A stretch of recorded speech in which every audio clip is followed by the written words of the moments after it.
eloko na koloba edito image film we continue kaka frapper bango na film edito image eloko na osenga yo chicoter bango edito image banza sango ya Congo edito image edito image edito image edito image edito image edito image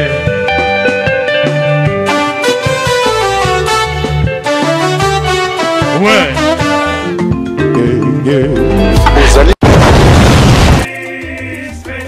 Donc Paris, Belgique, Suède, partout Allemagne. Genre c'est global et PM Express. Ya Yemeye, Patrick Malouavengi. Des logis à Moko. Hein? Donc agence il y a fret, on a bateau, on a avion, on a Global Express. Bakifuna nyoso na lokeno na Angola. Soki na na contrat na agence minene te ekokende Patrick Malouavengi. Vraiment, l'économie sur Congolais, il faut tout promouvoir. Par carton, par conteneur, par valise, pas mal, même bongo. Kolukano minono te. Normal le global PM Express. L'ouverture de la chose à de lundi à samedi, de 9h30 à 19h30. Kinshasa, Brazzaville, Angola. Donc, Patrick Malouavengi à Rara, il aura tout. Au Day, au Fret. Oh, Angola, na Congo Brazzaville, na Congo Bisomoko RDC Loma Makasi. Oh nyonso, alingi, atinda biloko, koluka mundondo te. Tokutani awa na Global Express, Patrick Malouavengi. Fret aérien, maritime, téléphone, edino image, okozwa. Yeza kaka, au pesi, au récupérer la Kinshasa. eloko na koloba edito image film we continue kaka frapper bango na film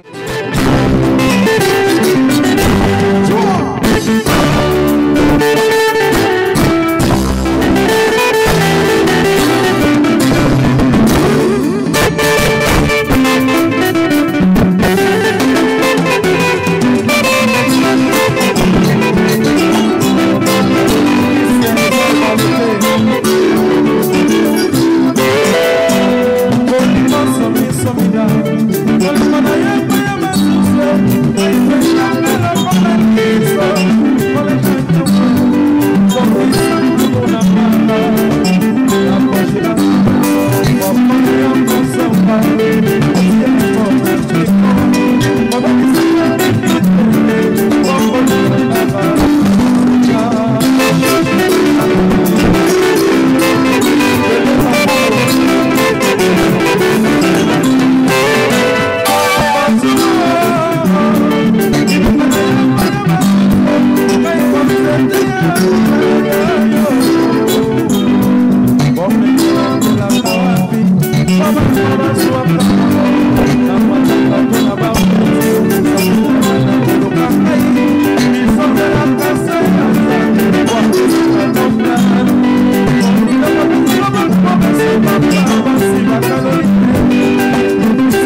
Restaurant Ewaka, chez Maman Jeannette, au numéro 7 du boulevard de Brandebourg, à Ivry-sur-Seine. Confère Place Gambetta à Ivry. Un restaurant africain de proximité spécialisé dans la cuisine africaine. Ouverture tous les jours dès 13h à minuit. Accès facile, RRC, station Ivry, prendre bus 125, 180, 323 ou 325, arrêt Gambetta. Un accueil chaleureux dans un cadre convivial nous propose des mets variés pour tous. La cuisine africaine à l'honneur, des plats préparés à la demande, à consommer sur place ou à emporter. Du poisson, malangwa braisé ou liboké, poulet braisé, des brochettes, mori makayabu, cabri ntaba braisé, liboké ngoulou, mafé. Accompagnement, banane plantain makemba, chikwang, konga national, semoule, moule, riz, atsieke, légumes verts, feuilles de manioc, ponduto sakasako et bisso, bitekiteku, haricots, madesu et autres mfumbwa. Des prix abordables à la portée de tous. Numéro de réservation 06 46 01 63 85 ou les 06 41 36 12 59. Restaurant Ewaka